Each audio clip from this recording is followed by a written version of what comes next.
اگر آپ خدا میں پھر کہتا ہوں کہ اگر آپ خدا پہ ایمان رکھتے ہیں کہ خدا موجود ہے تو پھر یہ سوال بنتا ہی نہیں ہے. ہاں اگر آپ خدا پہ یقین نہیں رکھتے تو پھر ہم اس پہ ڈسکشن کر سکتے ہیں. اعوذ باللہ من الشیطان الرجیم. بسم اللہ الرحمن الرحیم. ویلکم ٹو دا شو. سامعین، یہ ہمارا اگلا ایپیسوڈ ہے جو ہمارا ٹاپک ہے وحی، نبی اور ایمان پہ. ہمارے ساتھ موجود ہیں ڈاکٹر انوار صاحب میونخ سے. جیسے آپ جانتے ہیں کہ ماشاءاللہ یہ مصنوعی ذہانت میں ان کی پی ایچ ڈی بھی ہے، ڈاکٹر بھی ہیں اور یہ پڑھاتے بھی ہیں، اور 5 سال سے جو ہے نا ایک جرمن کمپنی میں جاب بھی کرتے ہیں. اور ان کا کافی ماشاءاللہ اسلام کے معاملے میں جو ان کی سٹڈیز ہیں وہ کافی گہری ہیں. اس لیے ہماری خوش نصیبی ہے کہ ڈاکٹر صاحب ہمارے ساتھ ہیں ابھی بھی اس پروگرام میں. ہم پچھلا جو پروگرام ہمارا تھا اس میں ہم نے بات کی تھی، شروع کی تھی، اور جو چھوڑی تھی وہ یہ تھا کہ کیا ہدایت سب انسانوں کے لیے ایک ہی طریقے سے ہے یا اس میں جو ہے کنفائنڈ اور ایکسٹینڈڈ ورژنز ہیں. تو اس چیز کو ہم آگے لے کے جائیں گے کہ جو ہدایت ہے وہ کس طریقے سے اصل میں انسانوں پہ اثر کرتی ہے، وہ کون سی چیز ہے. وہ ہے کہ ایمان. تو ایمان جو ہے کیا ہے اصل میں ڈاکٹر صاحب؟ جی بہت شکریہ عمر بھائی. ایمان کے متعلق کہ ہم زیادہ تر ہمارے آڈینس مسلمان ہی ہیں تو ہم آلریڈی جانتے ہیں کہ جو ہمیں ایمانیات پڑھائی جاتی ہیں کہ اللہ تعالیٰ کے اوپر آپ نے ایمان رکھنا ہے، اللہ کی وحدانیت کے اوپر توحید جو ہے، اور رسالت کے اوپر آپ نے ایمان رکھنا ہے، ایمان بے رسالہ ہے. پھر اس طرح جو فرشتے ہیں ان کے اوپر ایمان رکھنا ہے، اور پھر جو اللہ نے کتابیں نازل فرمائی ہیں ان کے اوپر ایمان ہے، اور آخر میں جو روز جزا ہے، قیامت الدین ہے، اس کے اوپر ایمان ہے. یقین. تو یہ بنیادی طور ہاں جی بالکل، مطلب آپ نے اس پہ یقین رکھنا ہے، انگلش میں آپ کہہ لیں بلیف کرنا ہے آپ نے ان معاملات پہ. تو یہ جو ہیں جو ایمانیات سے متعلق ہیں کہ جن کے اوپر ایمان لانا جو ہے حد ضروری ہے سب انسانوں کے لیے. تو اس میں ایمان لانا ضروری ہے، اس کو آپ کس طرح ایکسپلین کریں گے ایک کامن مین کے لیے؟ وہ کہے گا بھی مجھے کیوں ضروری ہے. تھوڑا سا میں اس طرح سوال کرتا ہوں جس طریقے سے ہم سے سوالات ہوتے ہیں بھی کیوں ضروری ہے. اس کو تھوڑا سا دور نہ جائیں، تھوڑا سا انلائٹ کر دیں ہمیں. نہیں آپ ہی اس کو انلائٹن کریں. مطلب میں سوال کو سیدھا سمجھ نہیں سکا شاید. ہاں یہ سوال ہے، مطلب ہے کہ ملحدین کی طرف سے یہ سوال ہوتا ہے نا کہ ایمان لانا کیوں ضروری ہے.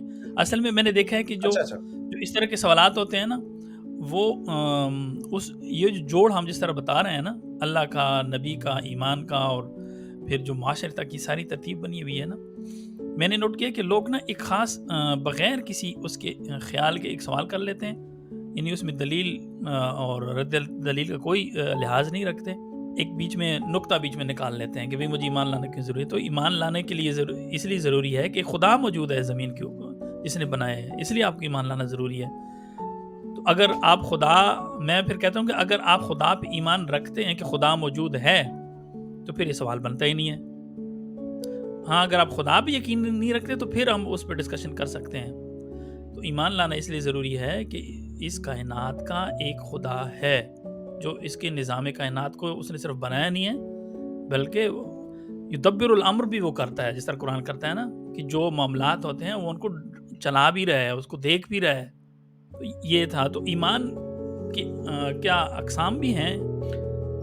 جی عمر بھائی، آپ نے بڑا اچھے طریقے سے اس کو بیان کیا الہاد کے تناظر میں. تو میرا خیال ہے یہ بڑی امپورٹنٹ ڈسٹنکشن بھی ہے ایکچولی، کیونکہ جو سوال پوچھا جا رہا ہے وہ کون پوچھ رہا ہے، اس کے اوپر جواب منحصر ہے، اور اس کا خیال رکھنا بہت ضروری بھی ہے. کیونکہ اگر آپ ایمان بن نبی سے پہلے، آپ نبی صلی اللہ علیہ وسلم پر ایمان سے پہلے یہ سوال کر رہے ہیں تو پھر اس کا جواب کچھ اور ہے، اس کا تناظر ہی کچھ اور ہے، کیونکہ آپ کا ورلڈ ویو ڈفرینٹ ہے. You have a different perspective of seeing the world. پھر آپ اور اینگل سے اس کا جواب، مثال کے طور پر اگر آپ نبی پر ایمان نہیں رکھتے تو پھر تو بنیادی سوال پہلا یہ بنے گا کہ یہ اللہ بھی ہے کہ نہیں ہے، یہ خدا بھی ہے کہ نہیں ہے. تو پھر آپ کو اس کے اینگل سے آپ کو کچھ، آپ اس میں جو بھی، اگر وہ مثال کے اوپر انسان اگر وہ साइंटिफिक माइंडेड आप उसको फिजिक्स के लिहाज से, साइंस के लिहाज से, एम्ब्रियोलॉजी के लिहाज से कुछ सबूत दें कि ये चीज़ें जो हैं जी ये इस तरीके से एग्जिस्ट करते हैं, जो एक फिलोसफिकल एक बहस होती है खुदा के वजूद के ऊपर, जी जी और वो आप उस एंगल से उसके साथ आर्गूमेंट कर सकते हैं, जो गैर मुस्लिम है या जो वो बंदा जो खुदा के वजूद से इनकारी है, और तब वो एक पूरा एक दलाल का दफ्तर है जो आपको देना पड़ेगा यानी उसका वो फिर जवाब में। आप फिर जवाब भी वहीं से देंगे ना जहाँ से असल में सवाल आ रहा है। जी जी बिल्कुल, एक असल में आप एक मुश्तरक, आपका एक इल्मी इश्तराक होगा, उसे कहता है मुश्तरक एक ग्राउंड होगी ना, फिर आप देखेंगे ठीक है, अगर आप वही को नहीं मान रहे हैं तो आप किस चीज़ को मानते हैं, हम उसके ऊपर गुफ्तगू करते हैं। वहाँ से शुरू कर तो लेते आप हैं। एक्चुअली जो जी आप उसकी जो इल्म की बेसिस होगी आप उसको शेक करेंगे। तो मैंने बिल्कुल तो मुल्हिदीन के साथ जो भी इंटरेक्शन हुआ, मैंने उनके साथ इसी तरीके से कोशिश होती है कि आप उसकी बेसिस के ऊपर शेक करें, ताकि उसको ये पता चले कि जिस साइंस के ऊपर वो ईमान रख के बैठा हुआ है हाँ, वो उसके अंदर भी मसाइल हैं। क्या उसकी टांगे भी हैं, सर भी है, या हाँ जी। सिर्फ हाँ। जी, जी। तो क्योंकि तो वो ये साइंस के अब ऊपर अगर सवाल ईमान ये रख है के कि बैठा है, क्योंकि हाँ, ईमान तो कोई ना कोई किसी ना किसी चीज़ पे रख के बैठा है। ये तो कहीं एक भी तो है इंसानों का, उसका। हमने लास्ट टाइम एक बिलीफ सिस्टम की गुफ्तगू की थी कि आपको किसी न किसी पे बिलीफ तो रखना पड़ेगा। ऐसा हाँ, नहीं है कि आप बगैर बिलीफ के ज़िंदगी गुजार दें, ठीक है? वो तो ये जानवर की ज़िंदगी है, ज़हन बगैर नहीं बिलीफ मानता। गुज़र रही है। ज़हन को सैटिस्फाई तो आपने करना है किसी तरीके से, बेशक आप जी, जी।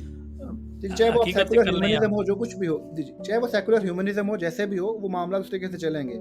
मैं आपको इसमें थोड़ा-सा मगरिब के लिहाज से इसमें थोड़ी-सी ऐड कर दूँ, क्योंकि वहाँ पे ये काफ़ी ज़्यादा डिबेट चली जब ये रेनेसांस का पीरियड जो हुआ, उसके बाद फिर पूरा एक प्रोटेस्टेंट रिफॉर्मेशन और सारे मामलात वगैरह आगे बढ़ रहे थे, तो इस सारे टाइम पीरियड के अंदर, तो ये जो फ्रेंच रेवोल्यूशन आई है 18th सेंचुरी के अंदर, तो वहाँ पे जो भी थिंकर्स थे, जैसे रोसो है, ये बाकी लोग हैं, ये वैसे तो सेकुलर हैं, सेकुलर ह्यूमनिस्ट हैं, लेकिन ये मुल्हद नहीं थे, वो एथियस्ट नहीं थे ये लोग। सही है। ये लोग एक डीइज्म कॉन्सेप्ट के कायल थे। वो डीइज्म बिल्कुल कॉन्सेप्ट ये कहता है कि खुदा तो मौजूद है, लेकिन खुदा ने कायनात चला दी है, एक जैसा कोई बंदा घड़ी चलाता है, उसके बाद खुदा साइड पर होकर बैठ गया, अभी वो खुदा के कवानीन के मुताबिक ही कायनात चल रही है, खुदा इसमें इंटरफेयर नहीं करता।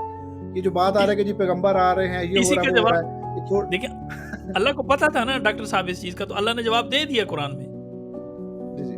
तो कुरान कहता है कि मैं ये नहीं है कि मैंने कायनात बना दी और मैंने छोड़ दी इसको, मैं इसको युदब्बिरुल अम्र करता हूँ, साथ मैं इसकी तदबीर भी करता हूँ। बिल्कुल, बिल्कुल। जी, जी। तो ये हाँ, प्रॉब्लम था जो उन लोगों ने उधर से जनरेट किया। तो खैर मैं आपसे जो गुफ्तगू कर रहा था, तो हम उनको एक उनकी मतलब मेरी अप्रोच होती है कि आप उन लोगों को इस तरफ एक शक उनके अंदर मुब्तला करें कि जिस यकीन में वो मुब्तला हैं, पहली बात तो यह कि उसके अंदर कुछ चीज़ें हैं जिसके वो जो अनआंसर्ड क्वेश्चंस हैं, जिनके ऊपर वो ईमान रख के बैठे हैं, और बिल्कुल, आपको वही की एहतियाज की ज़रूरत है बिल्कुल, कि आप उन सवालों को जवाब बता सकें। सही आपने बात है। कैसे तय कर लिया कि खुदा ने कायनात बनाई है और वो कायनात खुद ब खुद चल रही है? और कहाँ वो से खुदा अभी इसका आपसे प्रूफ कोई क्या है? हाँ, हाँ, उस खुदा ने आपको कोई शऊर दिया है और वो खुदा उस शऊर के ऊपर कोई सवाल नहीं पूछेगा। फिर तो खुदा ने हाँ, कायनात में तो कायनात चल रही है, फिर मेरे से फिर why I am being morally responsible for anything, फिर तो मैं जो बिल्कुल, मर्ज़ी करता फिरूँ। सही तो बात इन है। सवालों के जवाब उनके पास कभी भी नहीं होंगे। मतलब वो कहीं न कहीं जाके वो बेचारा कहेगा हमें नहीं पता जी, जो लोग वो कहते हैं सेल्फ वैसे कर दो। सैटिस्फैक्शन का ठीक एक है? सर्कल है। हाँ जी। उस सर्कल में सेल्फ बिल्कुल, बिल्कुल। सैटिस्फैक्शन को वो उन्होंने हासिल करने के लिए कुछ चीज़ों को निग्लेक्ट करना पड़ता है।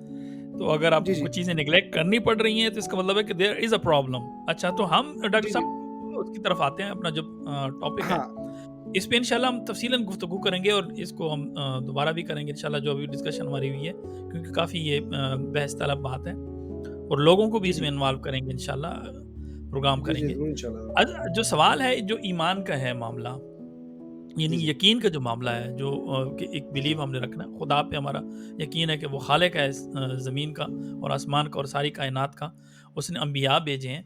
अब ये है कि जो ईमान बताया है अंबिया कराम अलैहिस्सलाम, उसको हम किस तरह डिफ़ाइन करेंगे? क्या इसकी कोई अक़साम भी हैं? क्या उसके लेवल्स भी हैं? किस तरह क्या है इसका?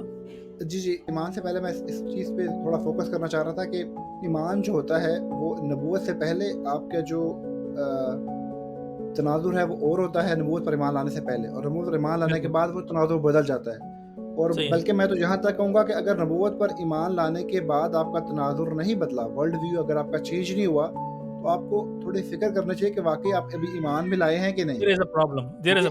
हाँ, देयर इज़ अ प्रॉब्लम, या डेफ़िनिटली। बिल्कुल, क्योंकि बिल्कुल। उससे पहले आपके ज़हन में जो एक वैल्यू सिस्टम होता है और जो रियलिटी को देखने का एक مطلب ورلڈ ویو میں اس لیے لفظ استعمال جو کروں پرسپیکٹو ہے آپ ہوتا کا، ہے وہ آپ کا وہ ڈفرینٹ ہوتا ہے. تو بالکل جب آپ ایک ایمان لے آئے ہیں تو آپ ایک نبی کی بات کے اوپر آپ کہ بھئی وہ واقعی یہ بات کر رہا ہے، تو ایکچولی اسی کو قرآن مجید کہتا ہے کہ ایمان بالغیب ہے. جو سورۃ البقرہ میں اللہ تعالیٰ نے اپنا انٹروڈکشن جب سورۃ البقرہ میں فرمایا نا الذین یؤمنون بالغیب، وہ لوگ جو غیب پر ایمان لاتے ہیں، غیب ان سین کے اوپر. کچھ بالکل ایسی حقائق ہیں، کچھ ایسے معاملات ہیں جن کو میں نے نہیں دیکھا. مطلب بالکل فرشتہ اندیکھے پہ ہم. مثال جبرائیل علیہ السلام وہی لے کر آئے ہیں اور آ کے ہوں، پیغمبر علیہ السلام سے بات کی ہے. یہ بات نہ جی میں نے دیکھی ہے، نہ آپ نے دیکھی ہے، نہ صحابہ نے ادھر بالکل موجود دیکھی ہے یہ چیز کہ وہ بالکل فرشتہ وہی آ کے لے کر آ رہا ہے. مطلب فرشتوں کو انہوں نے اس طریقے سے نہیں دیکھا نا. تو ہم بالکل لوگوں سب کے لیے وہ غیب کی ایک کنڈیشن ہے، اور ہم نے اس کے اوپر ایمان لے کر آنا کہ یہ چیزیں جو ہیں یہ اللہ کے نبی جی. جو ہمیں بتا رہے ہیں یہ بالکل درست بتا رہے ہیں. کیونکہ تو ہمارا یہ ایمان نبی پاک صلی اللہ علیہ وسلم پہ ہے نا. جب ایمان جب بالکل فیصلہ بالکل ہو گیا تو ہم نے پھر جی اس جی ایمان کے تناظر میں دیکھنا ہے. چیز ہے کہ ہم ان کو جو ایکٹیویٹیز ہیں ان کو ہم ویریفائی کرنے کی کوشش کریں، کیونکہ ہماری حیثیت ہی یہ نہیں ہے کہ ہم اس کو ویریفائی کر سکیں. میں آپ سے اسی سینس میں دیکھیں ایک سوئچ ہو رہا ہے. یہ آپ اس کو اس طرح جی سے انڈرسٹینڈ کریں کہ نبی صلی اللہ علیہ وسلم کو جو ایمان ہے نا، it's not an independent value, it's a dependent بالکل ویلیو. بالکل اس لیے بالکل